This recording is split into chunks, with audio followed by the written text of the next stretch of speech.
Selamat malam Bapak Ibu, terima kasih atas kesempatannya bergabung dalam kesempatan ini dalam kegiatan diseminasi praktik baik disiplin positif dalam rangka pendidikan guru penggerak angkatan 7 yang saya ikuti pada kesempatan kali ini. Kita pokoknya nyantai saja, saling berdiskusi, saling sharing, dan saya juga akan coba membagikan apa yang telah saya dapat selama mengikuti pendidikan guru penggerak sejauh ini sampai saat ini. Baik, sebelum kita mulai kita biar agak sedikit rileks, kita main game dulu ya Bapak Ibu. Gamenya simple kok, sederhana, nggak ribet, nggak perlu apa-apa. Kita main sambung kata Bapak Ibu ya. Jadi nanti akan saya awali satu kata, nanti Bapak Ibu silakan menyambung kata yang saya ucapkan nanti, ya begitu. Jadi nanti saya ucapkan dulu, saya sampaikan Pak Cecep misalnya, lalu Pak Agus, Pak Randy, Pak Riono begitu. Syukur-syukur tuh nanti katanya saling berhubungan nanti. Jadi kita mendapat sebuah kalimat nanti. Begitu Bapak Ibu ya, kita coba ya. Oke, saya mulai dulu. Cukup satu kata saja Bapak Ibu. Ya, terserah katanya apa yang ada dalam pikiran boleh diucapkan. Syukur-syukur benar bisa menjadi sebuah kalimat. Oke, saya mulai. Semangat, Pak Cecep. Pagi. Pak Agus. Satu kata saja ya Pak. Dari pagi. Enggak salah. Oke. Jadi kata itu satu kata saja, syukur-syukur menyambung begitu, Pak Agus dan Bapak Ibu. Oke, kita ulangi ya. Saya ulangi katanya. Sekarang, Pak Cecep. Mulai. Pak Randy.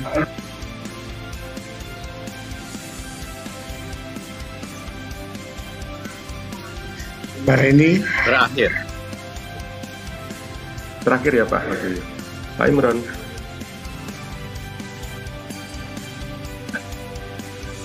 Hai Pak Imron. Duduk. Bu Eros. Mengantuk.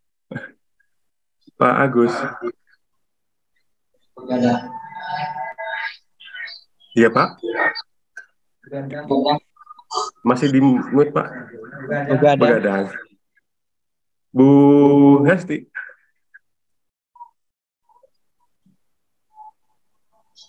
Tampaknya sedang sama Hasan. Bu Widya. Malam. Oke, terima kasih. Pak Riono, terakhir Pak Riono. Minggu. Iya, terima kasih Bapak Ibu. Sepertinya sudah dapat satu kalimat ya. Intinya adalah suasana hari ini ya, mendung, hujan begitu dingin. Cocoknya memang apa ya, sendu-sendu begitu.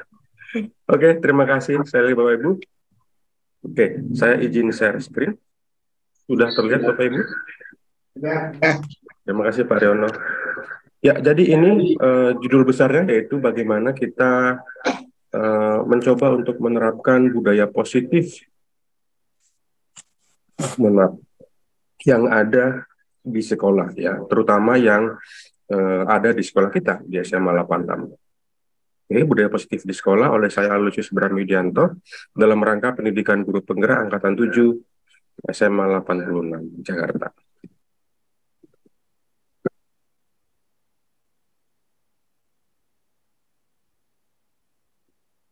Nah, ini tujuannya, jadi ada 5 poin yang akan kita tuju atau yang menjadi endingnya dalam kesempatan kali ini. Jadi yang pertama adalah bagaimana kita nanti akan melihat apa sih disiplin positif itu dan apa saja nilai-nilai kebajikan, karena nanti akan kita hubungkan dengan bagaimana kita memperlakukan anak ketika anak itu berbuat salah dan sebagainya. Lalu yang kedua, kita juga coba akan melihat bagaimana keyakinan kelas Bapak Ibu akan kita bentuk sebagai salah satu perwujudan dari penegasan peraturan secara bersama-sama.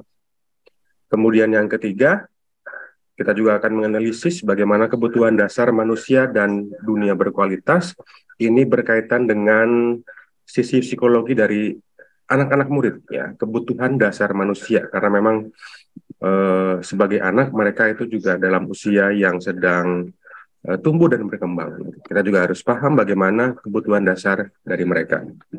Lalu yang keempat, bagaimana itu analisis dari restitusi atau 5 posisi kontrol. Ini maksudnya adalah kita sebagai guru, sebagai pendidik, bagaimana berperan dalam menangani anak, terutama anak-anak yang berkasus atau sedang mengalami masalah dan sebagainya. Dan yang terakhir adalah poin yang kelima, bagaimana kita cara menangani anak melalui yang namanya segitiga restitusi. Ini semua memang berkaitan dengan apa yang pernah diajarkan oleh Ki Hajar Dewantara, bagaimana menerapkan atau pendidikan di sekolah, terutama yang berhubungan dengan penanaman karakter untuk peserta didik. Begitu Bapak Ibu, kurang lebih tujuannya yang akan kita lihat. Oke, sekarang langsung saja ke yang pertama. Sebelum itu akan saya jabarkan sedikit secara ringkas bagaimana alurnya atau materinya secara garis besar. Budaya positif itu kalau boleh diringkas adalah kondisi yang mendukung jalannya proses pendidikan agar murid peserta didik itu kita anggap sebagai benih, ya, benih yang benar-benar pure murni. Kita didik di sekolah sehingga dia dapat tumbuh dan berkembang dengan maksimal. Nah, caranya agar dia dapat tumbuh dan berkembang dengan maksimal itu perlu ada disiplin positif, ya. Disiplin positif itu juga berhubungan dengan nilai-nilai kebajikan. Bagaimana nilai-nilai tersebut diyakini oleh seluruh warga sekolah. Kalau kaitannya dengan kurikulum Merdeka, berarti ada hubungannya dengan dimensi profil pelajar Pancasila. Nanti akan kita lihat juga. Nah, seperti yang sudah saya singgung tadi, bahwa ini berkaitan dengan pendapat dari Ki Hajar Dewantara, bahwa disiplin itu adalah upaya dari dalam diri, ya. Jadi bagaimana kita menumbuhkan kesadaran dalam diri anak atau peserta didik, agar dia mampu untuk menjadi atau membentuk sikap disiplin. Nah, kita sebagai pendidik juga tentu memiliki kewajiban untuk mendisiplinkan mereka, ya. Dalam hal ini, kita sebagai guru itu juga dapat memberikan tuntunan, Bapak Ibu. Ini yang ditekankan juga oleh Ki Hajar Dewantara, bahwa kita harus bisa memberi tuntunan, bukan tuntutan, ya, agar mereka, anak-anak kita itu kembali disiplin berdasarkan keyakinan yang timbul dari dalam dirinya. Nah, ini menurut Ki Hajar tentang disiplin positif. Jadi bagaimana Ki Hajar itu menyatakan bahwa untuk menciptakan murid yang merdeka, ya ini sangat berhubungan dengan penerapan kurikulum Merdeka, secara pertama adalah harus ada disiplin yang kuat. Sekali lagi saya tekankan, harus ada disiplin yang kuat.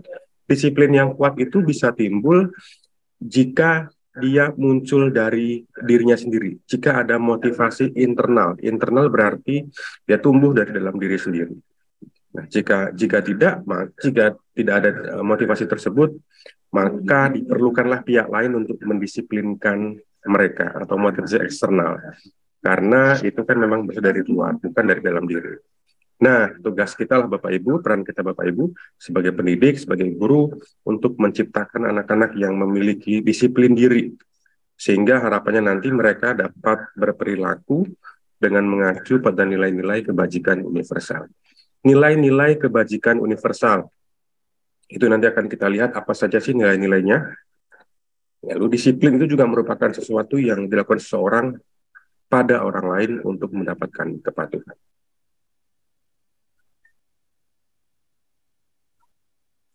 Nah, kita lihat bagaimana sih contoh penerapan disiplin. Saya akan coba tampilkan sebuah video. Ini hanya 1 menit untuk menggambarkan bagaimana sih disiplin itu. Sebentar, Bapak Ibu. Sudah kelihatan? Hadir, Bu. Siap. Ya, sudah kelihatan Pak Bram. Baik, Pak. Aku bikin minum dulu ya. Oke. Aku pakai wifi ya. Monggo. Tas, wifi-nya lagi kenceng. Mabar enak nih. Oh ya, gas kena. buku yang tadi kita pinjam dari perpus dibawa siapa ya? Ya ampun, Dit. Harus banget ngerjain tugas sekarang ya. Iya, Dit. Kayak di kelas aja deh kamu. Ya, ngelek. Aduh. Wifi-nya mati. Kok minumannya cuma 2, Des? Iya, wifi-nya emang aku matiin dan minumannya emang cuma 2 kok. Buat aku sama Radit aja. Aku tadi denger loh omongan kalian berdua ke Radit. Bukan gitu loh, Des. Sudah Des, aku nggak apa kok. Dapat dari mananya, Dit? Radit datang ke sini lalu langsung mengerjakan tugas, itu salahnya di mana? Maafin aku, Dit. Iya, Dit. Aku minta maaf ya. Iyo, aku maafin kok. Nanti habis nugas kita mabar sebentar yuk. Tapi tetap yang utama mengerjakan tugas dulu. Yaudah yuk, kita mulai belajar. Ya, itu Bapak Ibu. Jadi sekilas tentang bagaimana sih contoh bentuk disiplin. Kira-kira bentuk disiplin apa yang bisa kita temukan dari video tersebut? Silakan Bapak Ibu, kita berdiskusi saja. Pak Randy, Ya, monggo. Pak Bram. Ya, Pak Agus, monggo Pak. Siap. Oh, ya udah bagus dulu deh yang tua. Enggak, Pak. Ini yang muda dulu, yang muda. Yang tua ngalah. Ya, Pak Jadi Randy. tunjuk Pak Bram, Pak Agus. Oke, siap. Jadi yang ketika saya mengamati video tadi sampai matang banget begini, itu yang disiplin itu dalam video itu tersirat bahwa kita harus mengutamakan sesuatu yang sudah direncanakan. Jangan sampai apa yang terencana kemudian terbengkalai karena sesuatu hal yang tidak seharusnya dilakukan terlebih dahulu. Baru kemudian yang sifatnya mendukung atau sifatnya yang lain-lainnya itu baru bisa dikerjakan setelah yang rencana itu sudah selesai dikerjakan. Itu Pak Bram. Siap, cakep. Terima kasih Pak Randy. Pak Agus? Baik, Pak Bram. Tadi jawaban dari Pak Randy sebenarnya hampir sama saya. Bahwa sesuatu tujuan itu perlu direncanakan, di-planning dengan baik, dan perlu konsistensi ya, dan adanya kolaborasi. Nah, tadi kalau saya lihat di situ tayangannya bagaimana kita harus lebih konsisten ya dalam hal untuk disiplin.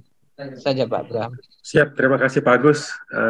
Pak Randy juga tadi terima kasih. Jadi betul Bapak Ibu, jadi bagaimana kita coba menanamkan disiplin itu memang ya nggak bisa semua anak lah misalnya. Tetapi jika ada anak yang menonjol dalam disiplinnya, itu bisa kita harapkan bisa mempengaruhi teman-temannya yang lain. Seperti tadi kita lihat, ada satu teman yang inginnya mabar, padahal harusnya diskusi kelompok, ada yang mengingatkan, nah, akhirnya bisa kembali ke rencana awal seperti yang Pak Randy tadi bilang. Saya lagi terima kasih Pak Randy dan Pak Agus. Baik Bapak Ibu, kita lanjutkan. Sebentar saya share kembali.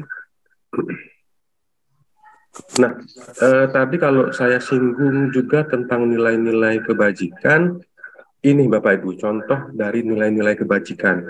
Nilai-nilai kebajikan itu artinya nilai-nilai yang kita yakini bersama untuk dapat, ya, contohnya memajukan peserta didik, untuk dapat juga membantu perkembangan peserta didik.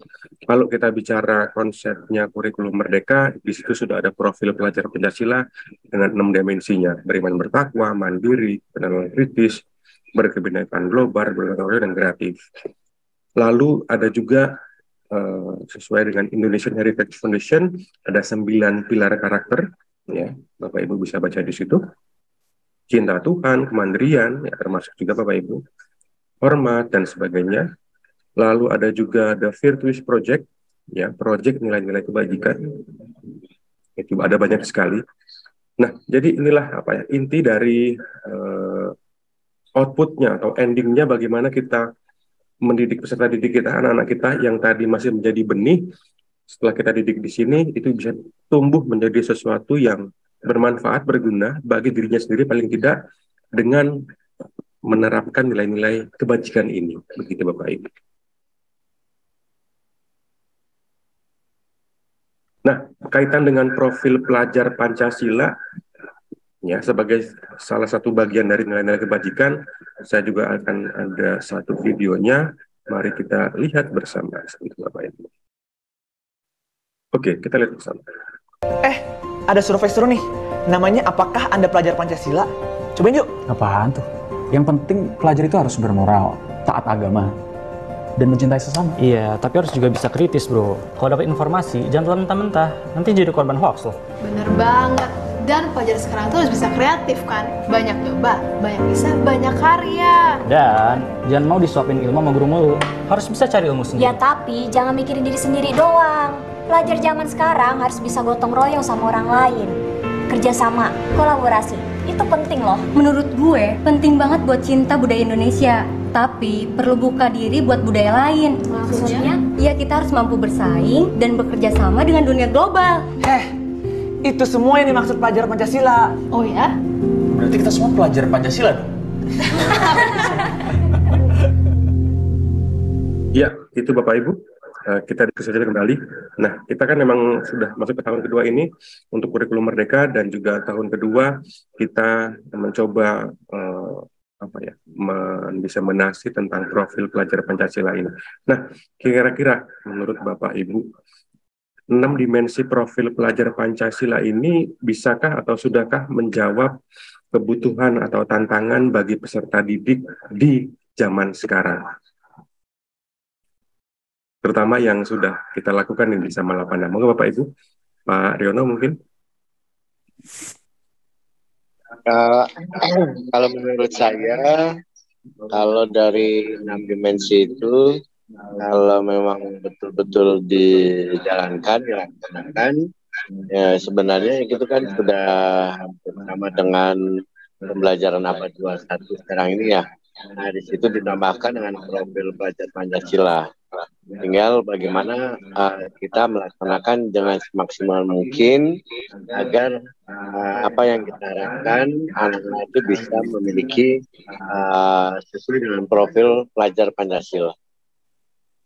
Nah, kalau sekarang barangkali mulai perlahan-lahan ya, dari budaya tadi yang disampaikan dalam tadi kan ada budaya-budaya yang coba diterapkan dalam rangka menuju ke sana. Kalau saya sih begitu. Siap, terima kasih Pak Riono. Jadi kita dalam proses menuju ke sana ya Pak ya, yang sudah kita lakukan misalnya melalui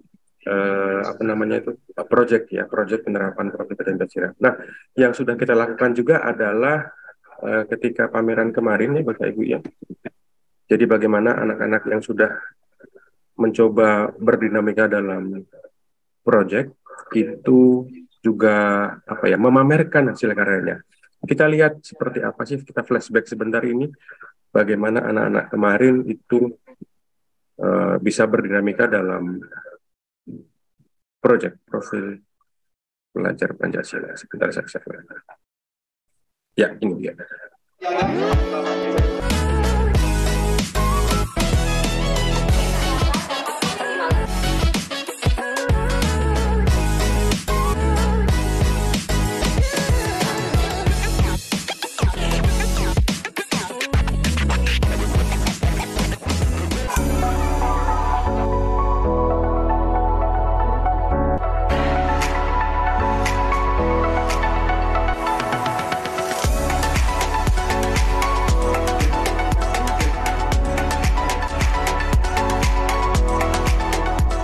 Bapak Ibu, proyek penguatan profil pelajar Pancasila yang sudah kita lakukan bersama waktu itu. Jadi seperti kata Pak Rino tadi, itu adalah salah satu usaha atau upaya kita dalam rangka membentuk karakter melalui dimensi 6 dimensi tadi tentang profil pelajar Pancasila. Mereka tidak hanya sekedar membuat sesuatu produk, tetapi bagaimana juga mereka bisa saling berbagi, saling mensosialisasikannya, sehingga itu bisa menjadi harapan kita menjadi inspirasi bagi yang lain. Di dalam proyek itu sendiri kita juga bisa menemukan berbagai karakter yang kita harap dapat terbentuk dengan maksimal setelah mereka lulus nanti.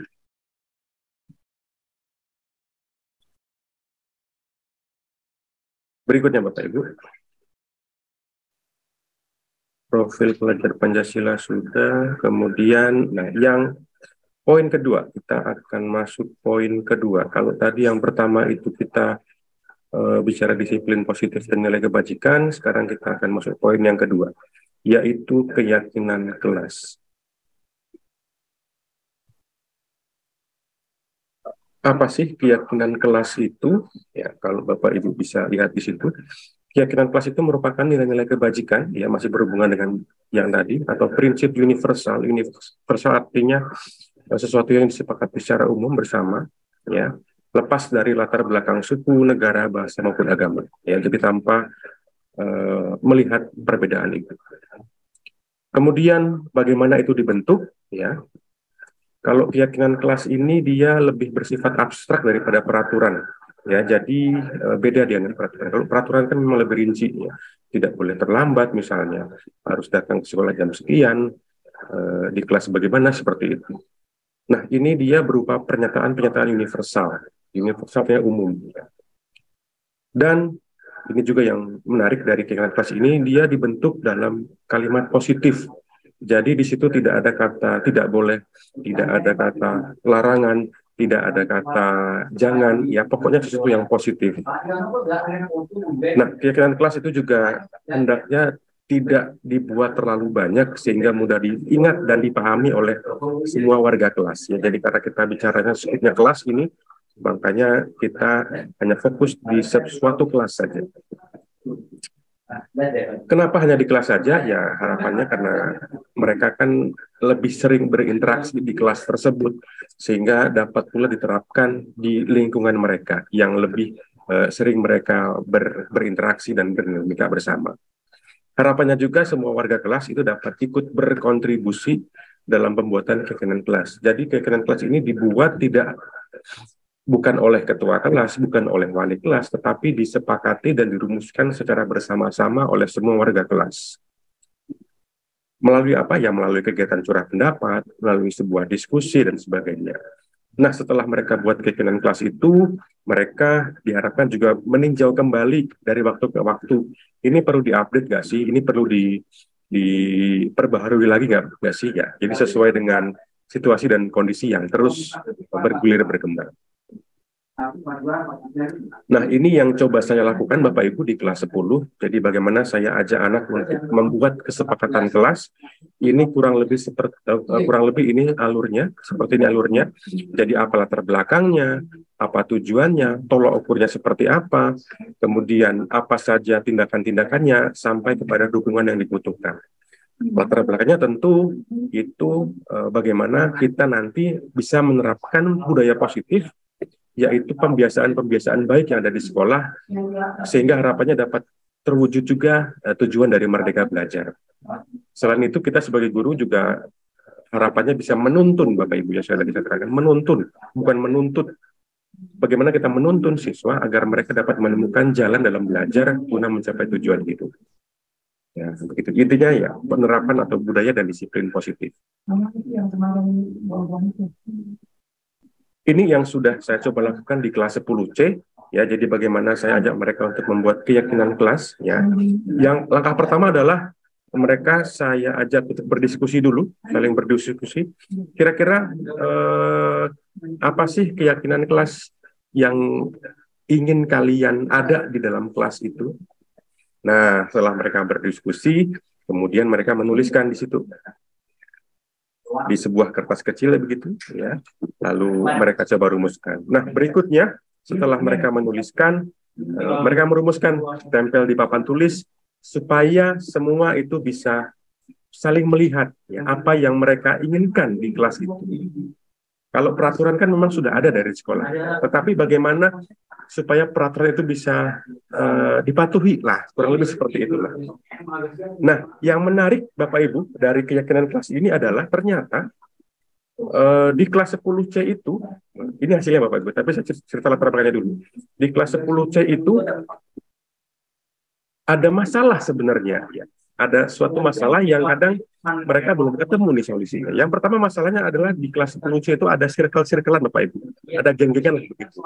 Nah, terungkaplah dari situ bahwa sebenarnya mereka ini merasa apa ya, belum jadi satu keluarga besar dalam memilih kelompok misalnya, masih ya itu aja. Dalam bermain misalnya, lu nggak boleh main sama itu dong. Itu mereka terungkap dalam proses ini. Ya. Nah, selain masalah geng atau circle, terungkap juga bahwa mereka di kelas itu ada masalah tentang piket Bapak Ibu. Jadi piket ini mereka kurang disiplin lah begitu. Ada yang malas, ada yang rajin juga. Nah ini mereka hal-hal itu bisa terungkap dalam keyakinan kelas ini. Nah hasilnya ini Bapak Ibu. Jadi ada 5 keyakinan kelas yang coba kita rumuskan secara bersama-sama. Jadi ini bukan saya yang merumuskan, tetapi anak-anak juga. Yang pertama, bagaimana mentaati jadwal piket. Nah, tadi yang saya bilang, bagaimana ada masalah piket ternyata. Nah, mereka sepakat nih. Mereka membuat keyakinan kelas nih. Mentaati jadwalnya dengan melaksanakan semua tugas kebersihan. Artinya memang ya nyapu, ngepel, dan sebagainya. Lalu yang kedua, bagaimana menjaga suasana kelas agar tetap kondusif. Yang ketiga, tetap menjalin kekompakan dengan semua anggota kelas ya. Tujuannya untuk menghindari tadi geng-gengan, circle-circlean dan sebagainya. Tentu itu juga bagaimana mereka bisa menghargai guru dan selalu bersikap positif. Nah, ini nanti akan mereka desain dalam bentuk poster dan akan ditempel di kelas sehingga bisa mereka lihat kapanpun ya. Sehingga kalau misalnya ada yang geng-gengan lagi, lo ingat lo, itu ada geng-gengan kelas kita, ayo jangan geng-gengan lagi, jangan bentuk circle lagi. Nah, seperti itu kurang lebih. Ya, ini keyakinan kelas Bapak Ibu. Baik Bapak Ibu, kita lanjutkan ke yang berikutnya. Tadi kita sudah melihat yang pertama disiplin positif dan nilai kebajikan, yang kedua keyakinan kelas ya. Tadi juga sudah ada contohnya yang sudah saya coba terapkan di kelas 10C. Lalu yang ketiga, kita akan melihat tentang kebutuhan dasar manusia. Kebutuhan dasar manusia itu berkaitan dengan nanti bagaimana kita memperlakukan anak-anak, memperlakukan peserta didik, karena ini menyangkut tentang apa yang ada di dalam mereka, apa yang menjadi kebutuhan dasar mereka. Ini sudah ada 5 contohnya. Yang pertama adalah kebutuhan bertahan hidup. Yang kedua adalah kasih sayang dan rasa diterima. Kebutuhan untuk diterima, kasih sayang.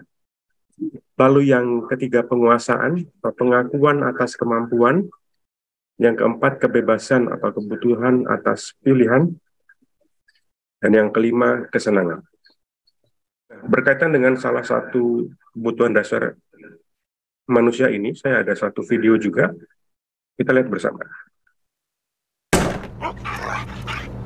กลับมาแล้วแม่ เหนื่อยไหมลูก ไม่ครับ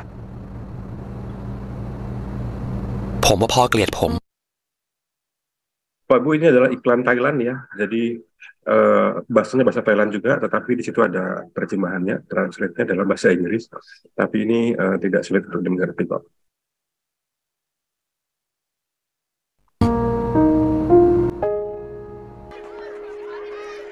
ผมไม่เคยเห็นเขาทำหน้าที่พ่อ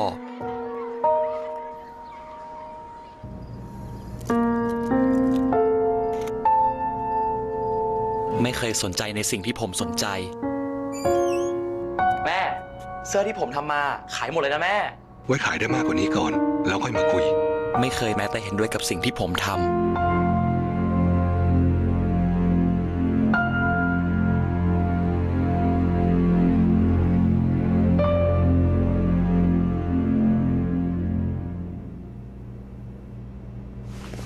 โกรธพ่อเหรอลูก ผมไม่เข้าใจอ่ะ พ่อเขาตั้งใจให้เป็นอย่างนี้ใช่ปะ ใช่เขาตั้งใจ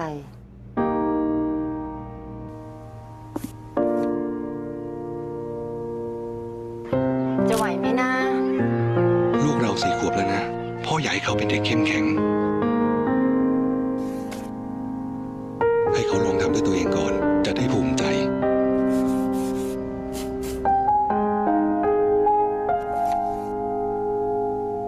แม่เห็นเขาอยากเป็นนักดนตรี ทำไมไม่ให้เองอ่ะ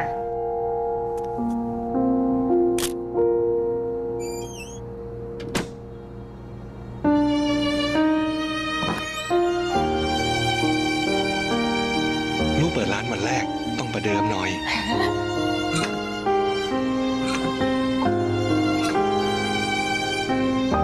คุณต้องเข้าใจนะ พวกเราอยู่กับลูกไปไม่ได้ตลอด แต่ลูกต้องอยู่ด้วยตัวเองได้อย่างดี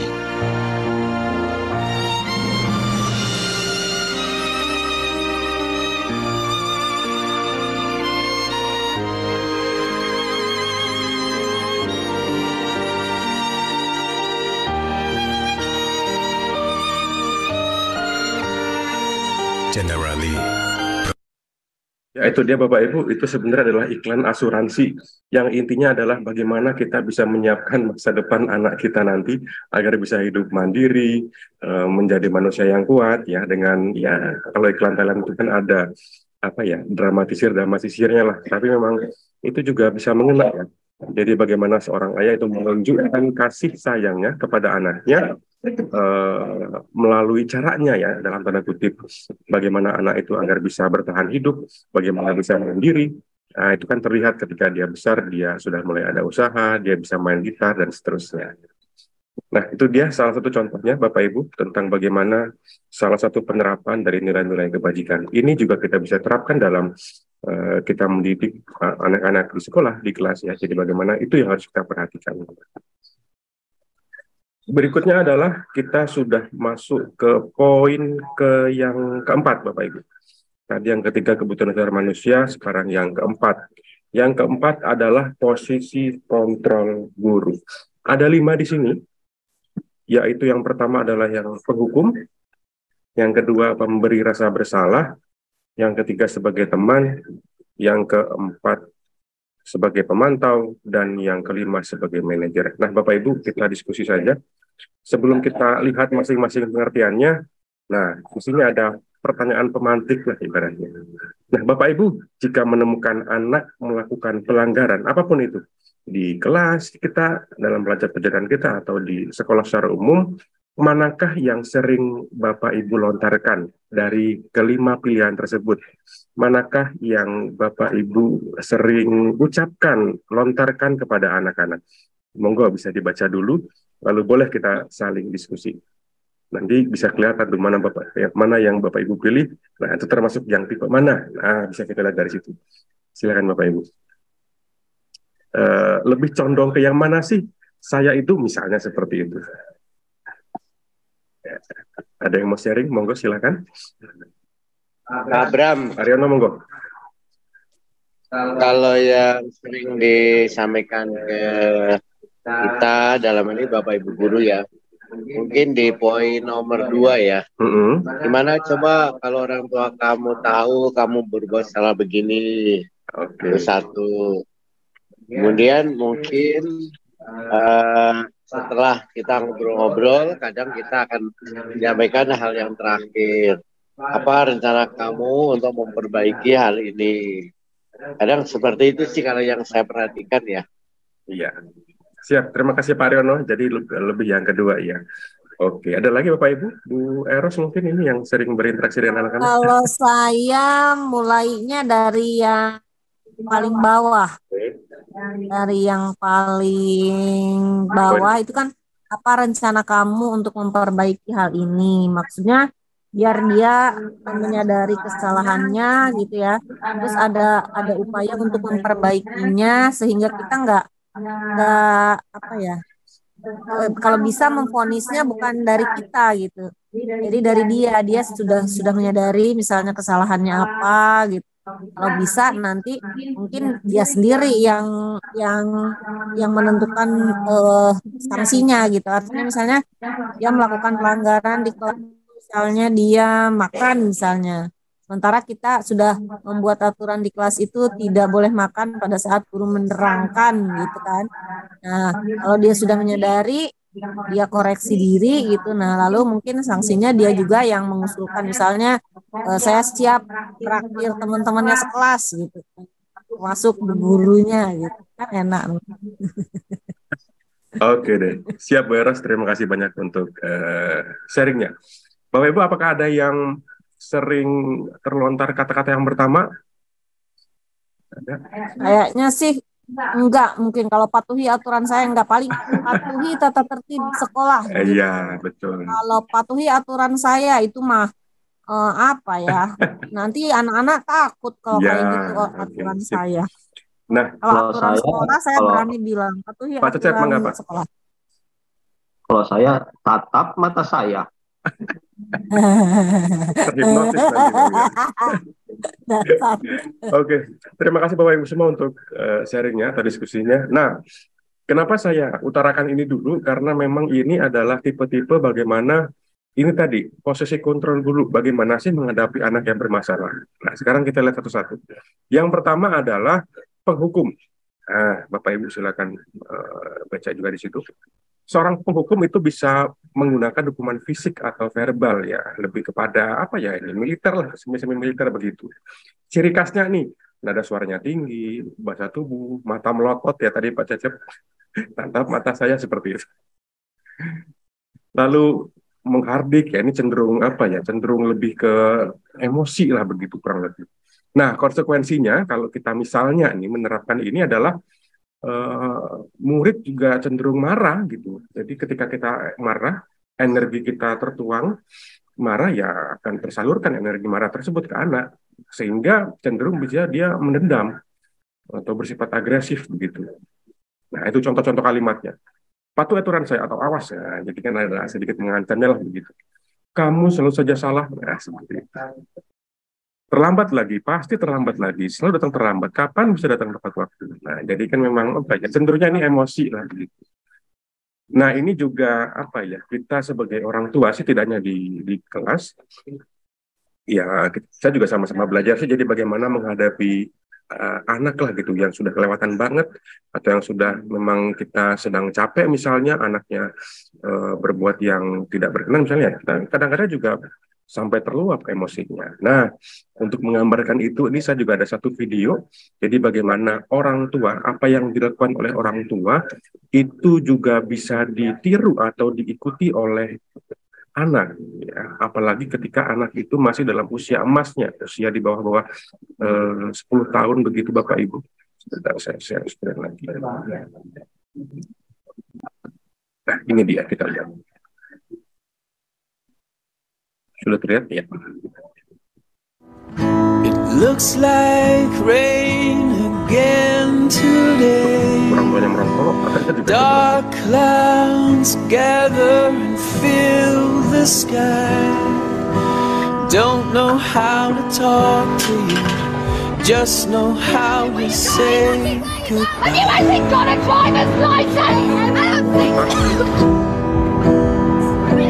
Go back where you came from. Learn to speak English. Go back where you came from.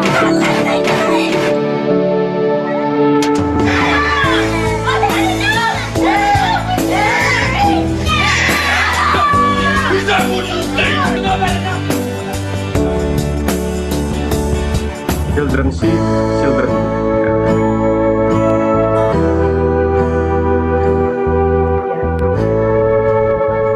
Make your influence positif. Oke, Bapak Ibu.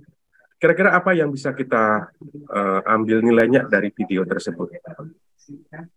Monggo Bapak Ibu, Bu Widya, Bu Esti, Pak Rion. Anak itu niru orang tuanya. Cara minta dari orang tuanya, Bu Zaitun, Bapak Ibu, ya, monggo. Apa sih yang bisa kita ambil nilainya dari video tersebut tadi? Berarti kita sebagai orang tua tuh harus berhati-hati dalam bersikap ya, apalagi ketika itu dilihat oleh anak-anak kita, entah itu anak biologis kita ataupun anak didik kita gitu. Ya, terima kasih Bu Lydia. Tentu memang tidak mudah ya seperti itu. Kadang saya pun jujur sebagai orang tua kadang sesekali ya meluapkan emosi kepada anak, dan itu juga kadang ditiru oleh anak gitu. Memang tidak mudah. Nah, ya mungkin caranya memang kita perbanyak pengalaman, belajar juga. Jadi bagaimana kita bisa mengendalikan emosi, karena ya memang sewaktu-waktu bisa kebawa juga ke lingkungan sekolah ya Bapak Ibu. Ketika ada masalah, kebawa ke lingkungan sekolah dan emosi kita juga terluapkan di situ. Begitu ya Bapak Ibu. Oke, itu. Jadi bagaimana tipe penghukum tadi yang pertama Bapak Ibu. Oke, sekarang kita lanjutkan yang kedua. Boleh tanya Pak Bram? Oh Pak, mangga Pak. Jadi menarik dari yang Pak Bram sampaikan dari awal sampai yang hingga saat ini. Cuman pada akhirnya yang menggelitik saya itu adalah ketika kita bicara tentang profil pelajar Pancasila yang sedang ya kalau bahasa katanya gasken lah gitu ya, untuk profil pelajar Pancasila. Nah, apakah juga kudunya juga harus dibarengin juga dengan profil guru Pancasila gitu. Betul sekali Pak. Iya.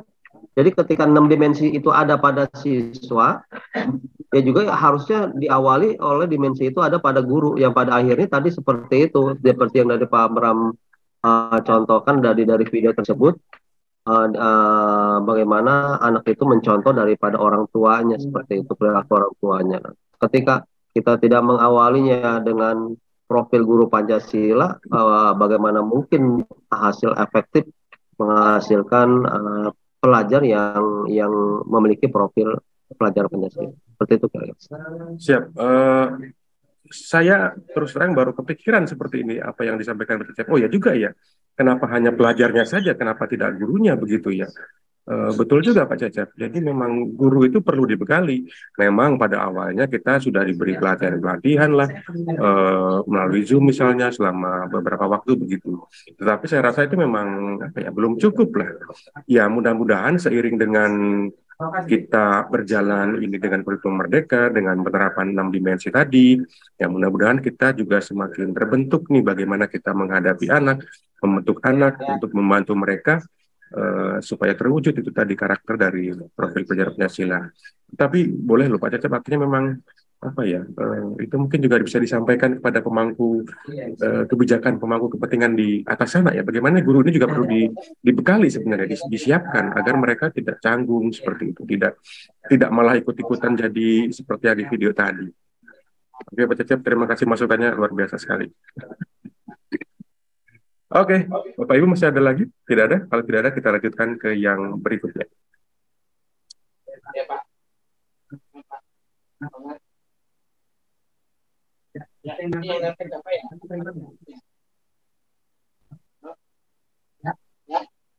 Tadi yang pertama penghukum, sekarang yang kedua adalah pemberi rasa bersalah. Nah, pemberi rasa bersalah ini maksudnya begini Bapak Ibu. Biasanya guru atau orang tua itu suaranya lebih lembut. Tapi walaupun lembut, sebenarnya itu juga masuk ke dalam diri mereka. Karena apa? Karena pembuat rasa bersalah ini akan menggunakan keheningan yang membuat orang itu tidak nyaman. Bersalah, rendah diri. Nah, ciri khasnya seperti ini.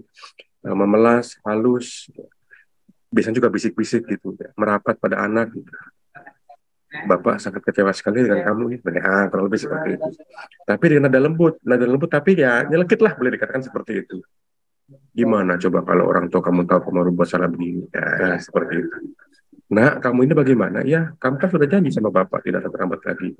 Kamu mengecewakan Bapak? Nah, seperti itu. Jadi, ibaratnya anak itu kok merasa bersalah banget. Ya, itu yang kedua. Lalu yang ketiga, sebagai teman. Nah, kalau sebagai teman ini artinya memang guru itu bukan dalam posisi menyakiti murid, tetapi dia lebih kepada upaya persuasif, ya, mengontrol murid. Ciri khasnya ya ramah, akrab, bercanda, begitu, diselingi dengan senyum juga. Ayolah, bantu dari Bapak ya. Lebih ke dekat lah begitu sudah sama anak. Ayo ingat, tidak bantuan Bapak selama ini ya sudah nggak apa-apa, nanti Bapak bantu bereskan. Nah, jadi ada sudah sudah dekat lah, guru itu sudah merasa nyaman, anak juga sudah merasa nyaman dengan Bapak Ibu. Ya, sambil senyum-senyum seperti itu juga. Nah, yang keempat, pemantau itu artinya dia dengan nada suara datar, bahasa tubuh yang formal, tidak menunjukkan emosi yang berlebih atau menjadi marah. Nah, contohnya, Adi, tahukah kamu jam berapa kita memulai? Nah, ini kayaknya kita praktekkan deh, boleh dialog tersebut. Pak Imron bisa bantu saya? Boleh Pak. Ya, Pak Imron jadi guru, saya jadi murid ya. Ya. Adi, tahukah kamu jam berapa kita memulai? Tahu, Pak. Kamu terlambat 15 menit. Apakah kamu sudah mengerti konsekuensi yang harus dilakukan bila terlambat? Paham, Pak. Saya harus tinggal kelas pada jam istirahat nanti dan mengerjakan tugas tertinggalan saya. Ya, benar. Nanti pada saat jam istirahat, kamu harus tinggal di kelas untuk menyelesaikan tugas yang tertinggal tadi. Saya tunggu. Terima kasih Pak Imron. Nah, jadi pemantau ini dia lebih kepada bagaimana menyadarkan anak akan konsekuensi yang harus dijalankan karena dia telah melanggar peraturan tersebut. Kalau kita lihat tadi di dialog, bahwa si Adi ini harus tahu dong kalau konsekuensi terlambat seperti apa, ya dia harus mengerjakan tugas. Dia sadar. Jadi ini juga tujuannya untuk memunculkan kesadaran dari apa yang sudah dia perbuat dari kesalahannya seperti itu. Yang kelima, nah yang terakhir, manajer. Manajer itu maksudnya posisi guru itu bersama dengan murid. Jadi dia lebih kepada pendampingan murid bagaimana agar si murid itu dapat mempertanggungjawabkan perilakunya. Nah, ketika murid berbuat salah, bagaimana dia bisa keluar dari masalah itu, dia bisa bertanggung jawab sehingga guru mampu menjadi penuntunnya seperti itu. Nah, ciri khasnya adalah misalnya suaranya tulus, bahasa tubuh tidak kaku, mendekat ke murid. Nah, ini juga sudah ada contohnya. Siapa ya? Bu Widya, boleh bantu saya, Bu Widya? Boleh, Kak Bram. Ya. Saya Bu, jadi mau jadi apa? Jadi Adi aja. Oke. Mas Adi. Widya, apakah kamu mengetahui jam berapa sekolah dimulai? Tahu Pak, jam 7. Ya, jadi kamu terlambat. Kira-kira bagaimana kamu akan memperbaiki masalah ini? Saya bisa menanyakan teman saya Pak untuk mengejar tugas yang tertinggal. Baik, itu bisa dilakukan. Apakah besok akan ada masalah untuk kamu agar bisa hadir tepat waktu ke sekolah?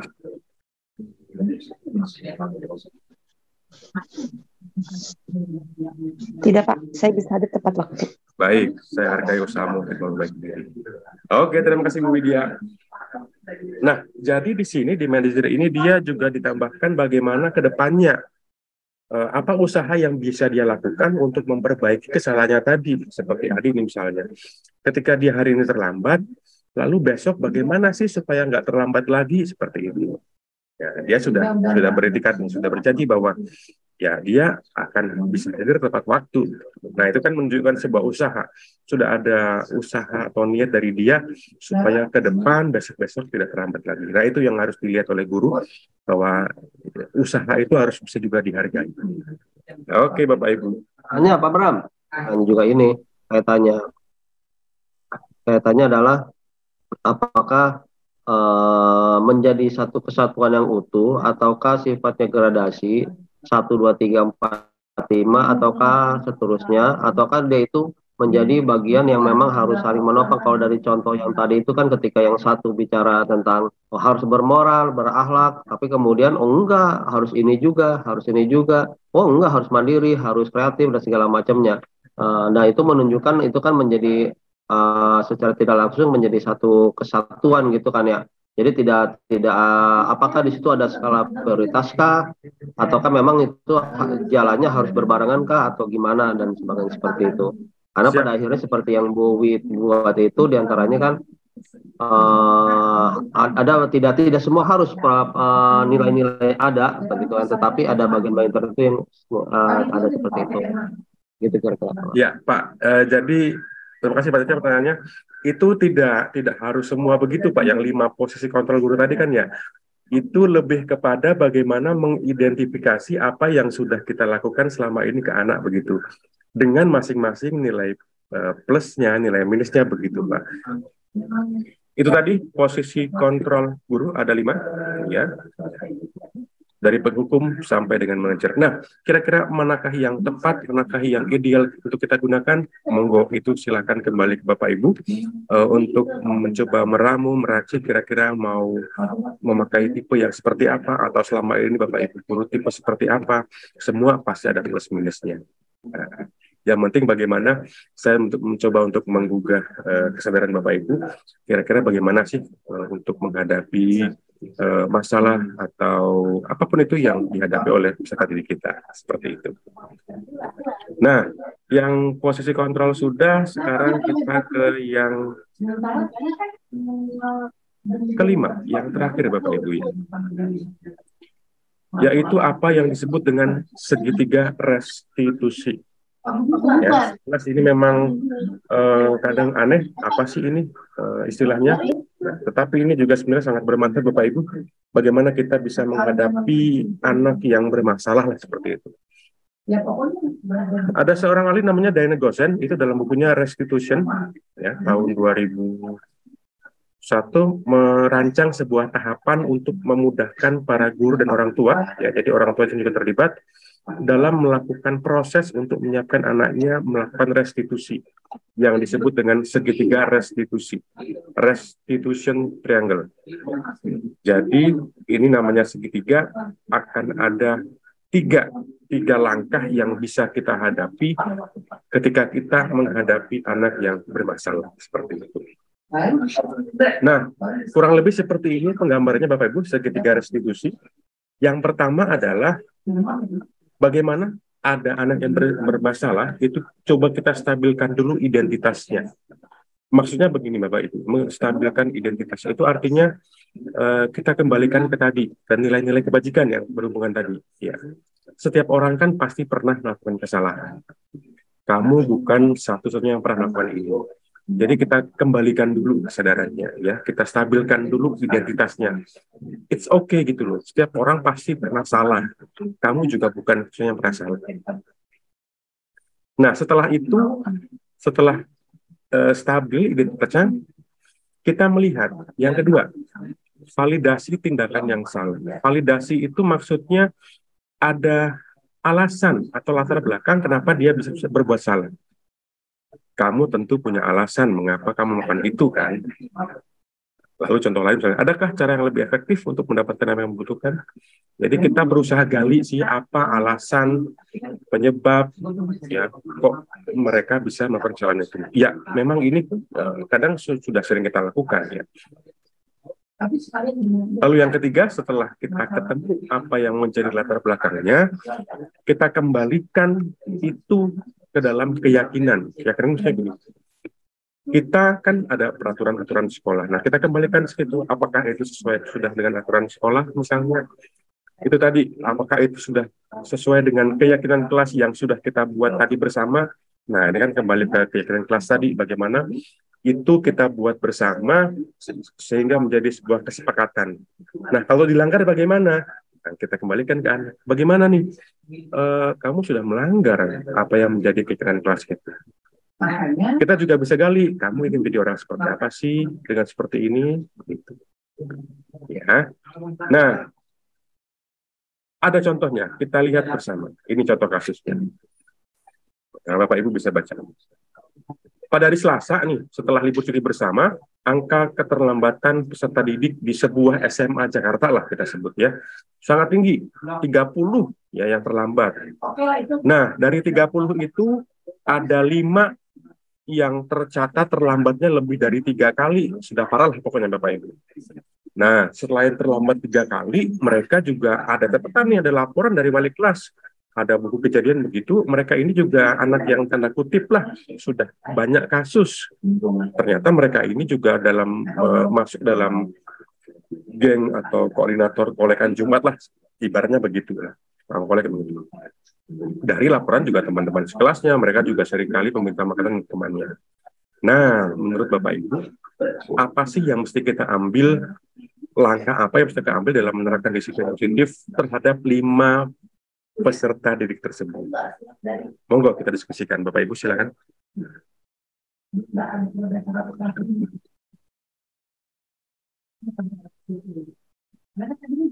Ada anak terlambat 30, tapi 5 diantaranya memang sudah sering terlambat, dan ada catatannya juga ternyata. Kira-kira bagaimana yang kita ambil nih untuk anak-anak yang 5 ini, kita fokusnya. Bagaimana Bapak Ibu? Kira-kira.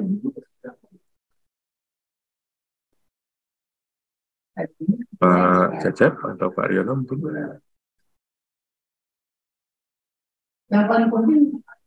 Bisa kita kaitkan dengan segitiga restitusi tadi.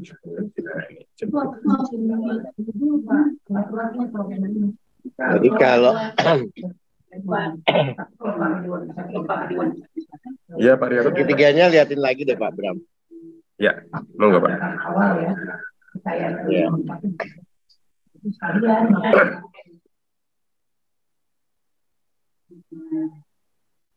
Jadi intinya itulah nih.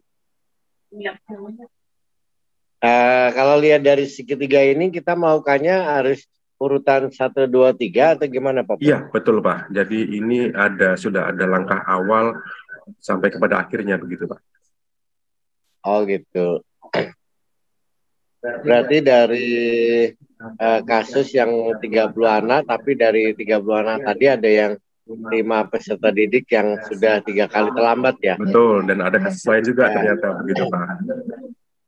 Ya, berarti 5 anak ini kan akan ditangani secara berbeda dibandingkan dengan anak-anak yang lain yang barangkali baru sekali gitu kan? Iya Pak. Nah, kalau dari situ berarti yang 5 anak ini kita ajak bicara dengan tahapan-tahapan yang sebagaimana yang ada di segitiga ini.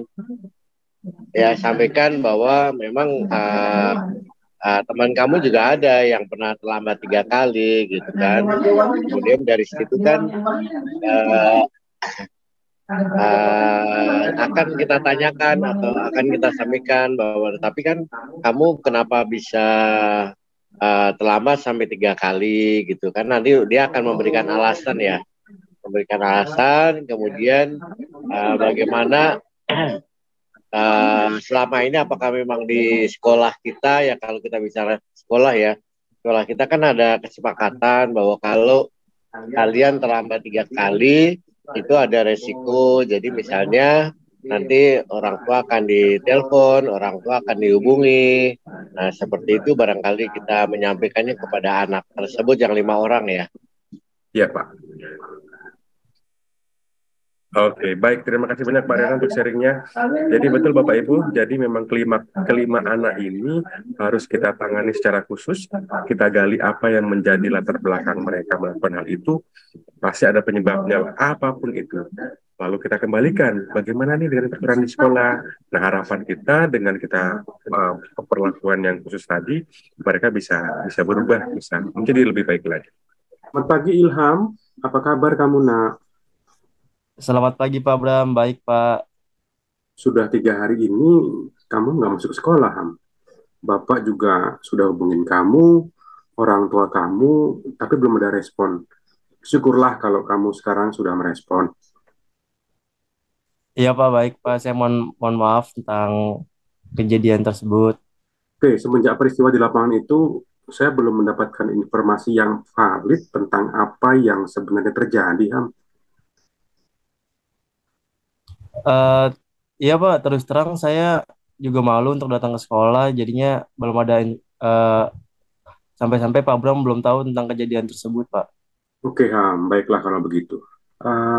Gini, sekarang coba kamu ceritakan apa yang sebenarnya terjadi. Tidak perlu takut dan malu Ham. Menurutmu kalau kamu hanya berdiam diri saja, apakah semuanya akan selesai? Tidak Pak. Nah itu kamu tahu. Kamu ingin ini semua selesai kan? Iya Pak, saya ingin semuanya selesai. Kamu ingin masuk sekolah kembali kan? Iya Pak, mau Pak. Oke Ham, saya siap mendengarkan. Saya juga tidak menyangka kalau si Grace itu bisa berbuat speak up di depan umum Pak. Jadi saya kaget aja gitu. Saya nggak bakal tahu kalau Grace melakukan speak up di depan umum.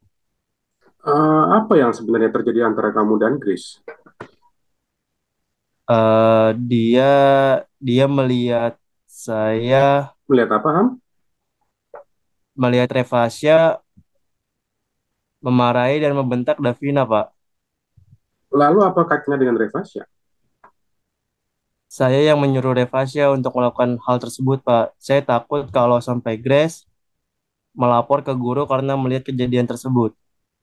Kamu punya masalah apa sama Davina? Davina itu anak yang ambis, Pak. So pintar. Saya tanya jawaban ke dia nggak mau ngasih tahu jawaban, Pak. Lihat tugas dia aja, dia nggak pernah mau ngasih tahu ke saya, Pak. Lalu kami sepakat untuk memberi sedikit pelajaran kepada Davina, Pak, yaitu membulinya. Oke. Lalu apa yang kamu lakukan ke Grace? Saya suruh Revasya untuk membawa Grace ke kamar mandi, lalu terserah Revasya mau diapain. Oke, Ham. Sebelumnya saya ucapkan terima kasih kepadamu karena kamu sudah mau jujur sama Bapak. Kamu sadar apa yang sudah kamu perbuat ini salah kan, Ham? Oke, ada Iya dua Pak, saya poin. tahu. Ya, ada 2 poin yang Bapak bisa ambil. Pertama, yang kamu lakukan ke Grace dan Davina itu sudah termasuk bullying, Ham. Itu kan sangat tidak Ya. dibenarkan. Dan yang kedua, kamu tidak masuk sekolah tanpa memberi kabar. Itu juga melanggar peraturan sekolah kan, Ham? Iya Pak, saya tahu Pak tentang hal tersebut. Oke, kira-kira menurutmu apa dampak yang akan terjadi pada Grace dan Davina dari peristiwa tersebut? Ya Pak, pasti tidak mengenakan bagi mereka Pak untuk Oke, Ham. sekolah. Saya yakin kita bisa menyelesaikan ini dengan baik. Tapi sebelumnya, Bapak ingin mendengar apa sebenarnya alasan kamu melakukan semua ini, Ham? Alasan saya itu orang tua saya ingin saya masuk ke perguruan tinggi Pak, jurusan hukum seperti ayah saya dulu. Tapi sebenarnya saya tidak ingin Pak, saya lebih menyukai desain. Dan kadang saya melakukan segala cara agar saya dapat masuk ke jurusan yang ayah saya inginkan itu. Walaupun sebenarnya saya tidak ingin. Saya juga kadang-kadang tidak berani untuk mengungkapkannya. Saya takut sama ayah saya. Sering saya dimarahi bahkan dipukul ketika nilai-nilai saya jelek. Itu Pak alasannya Pak. Oke, baik, Ham. Saya paham. Ilham, kamu ingin menjadi orang apa? Orang yang seperti apa sih ke depannya? Saya ingin menjadi desainer Pak. Saya tidak ingin masuk jurusan hukum. Sebenarnya saya juga tidak ingin seperti ini, tapi saya takut dengan ayah saya. Kamu sudah pernah coba bicara dengan ayahmu? Belum Pak. Menurutmu apa yang akan terjadi jika kamu mencoba bicara dengan ayahmu? Saya nggak tahu Pak apa yang akan terjadi. Soalnya saya Oke. takut dengan ayah saya. Oke, kayak gini. Jika kamu coba bicara dengan ayahmu, ayahmu bisa tahu apa yang sebenarnya menjadi keinginanmu. Kira-kira menurutmu bagaimana? Kamu menjadi lega atau malah sebaliknya? Ya pasti bakal lebih lega. Sebenarnya saya juga capek Pak. Saya ingin sukses ke depannya dengan apa yang menjadi pilihan saya. Saya akan coba ke ayah saya nanti Pak. Nah, begitu dong. Semua masalah kan pasti akan ada jalan keluarnya. Tetap semangat pokoknya. Baik Pak, terima kasih Pak. Lalu bagaimana dengan Grace dan Davina? Kedepannya kamu mau seperti apa? Saya juga bingung Pak. Tapi ya sebenarnya saya juga tidak enak dengan mereka bertiga. Hari ini saya di rumah, di luar sekolah. Saya juga kepikiran tentang mereka Pak. Maukah kamu meminta maaf kepada mereka dan menyesali perbuatanmu? Mau sih Pak. Mau minta maaf saya Pak. Oke, Ham. Nanti akan saya pertemukan kalian di sekolah, termasuk dengan Revasa juga, supaya ini semua bisa clear, tidak ada lagi yang disembunyikan, apalagi sampai menaruh dendam ya, Ham. Baik, Pak Bram. Lalu untuk yang kedua, untuk masalah ketidakhadiranmu di sekolah tanpa keterangan, kamu tahu kan itu juga melanggar peraturan sekolah? Iya Pak, saya tahu Pak. Oke, lalu? Saya bersedia menerima untuk segala konsekuensinya untuk perbuatan saya Pak. Oke, Ham, besok sekalian kita bicarakan di sekolah ya. Nah, Bapak harap kamu besok bisa masuk kembali ke sekolah. Baik Pak, sekali lagi terima kasih Pak. Paling tidak saya sudah merasa lega. Saya sudah menyampaikan unek-unek saya yang selama ini saya pendam Pak. Oke Ilham, saya percaya kamu bisa menjadi pribadi yang lebih baik lagi ke depannya. Saya lagi terima kasih juga ya, Nak. Baik Pak, terima kasih juga ya Pak. Selamat pagi Ilham, sampai bertemu besok di sekolah ya. Pagi Pak. Halo semuanya, saya Ilham Kurniawan dari kelas 12 MIPA 2. Saya dari SMA Negeri 86 Jakarta. Perasaan saya selama melakukan praktik segitiga restitusi ini adalah saya mendapat pengalaman baru di dalam menghadapi sebuah permasalahan. Saya juga bisa banyak belajar dari praktik tersebut. Misalnya, bagaimana kita bersikap jika kita sedang mengalami masalah, baik di sekolah maupun di luar sekolah. Praktik tersebut juga dapat menyadarkan seseorang bahwa kalau kita yakin setiap masalah pasti akan ada jalan keluarnya. Apalagi dengan menggunakan segitiga restitusi, menstabilkan identitas, validitas tindakan yang salah, serta menanyakan keyakinan. Saya merasa enjoy ketika melakukan praktik tersebut, karena juga membuat pikiran saya bagaimana mengelola sebuah permasalahan menjadi sebuah solusi. Terima kasih. Oke, Bapak Ibu, sudah 5 poin yang kita lihat. Kalau boleh saya ambil kesimpulan, tadi yang pertama kita bagaimana melihat disiplin positif mulai dari kebajikan. Ada beberapa tadi, salah satunya adalah profil pelajar Pancasila, kemudian keyakinan kelas. Jadi bagaimana anak-anak kita ajak untuk membuat sebuah keyakinan kelas dari mereka, sehingga harapannya mereka dapat berkembang menjadi lebih baik lagi. Kemudian itu juga berhubungan dengan kebutuhan dasar manusia, bagaimana juga kita harus tahu akan kebutuhan mereka, sehingga mereka dapat kita merasa diperhatikan juga dengan maksimal. Lalu yang keempat, posisi kontrol guru. Ya, jadi bagaimana nih tipe-tipe kita menghadapi anak, tentu semua akan ada plus minusnya. Dan yang terakhir tadi, segitiga restitusi, bagaimana kita bisa memperlakukan anak, baik itu yang bermasalah, yang sering terlambat atau apapun itu. Oke, Bapak Ibu, sekali lagi terima kasih untuk kehadirannya. Saya akhiri untuk sesi ini. Mudah-mudahan apa yang sudah kita sharing bersama, kita diskusikan bersama, itu memiliki suatu nilai yang berbeda, nilai yang bisa kita ambil agar kita dapat lebih mengembangkan karakter peserta didik mereka, sehingga harapan kita dapat tumbuh kemandirian dalam diri mereka seperti tujuan awal kita tadi. Sekali lagi Bapak Ibu, terima kasih untuk kehadirannya.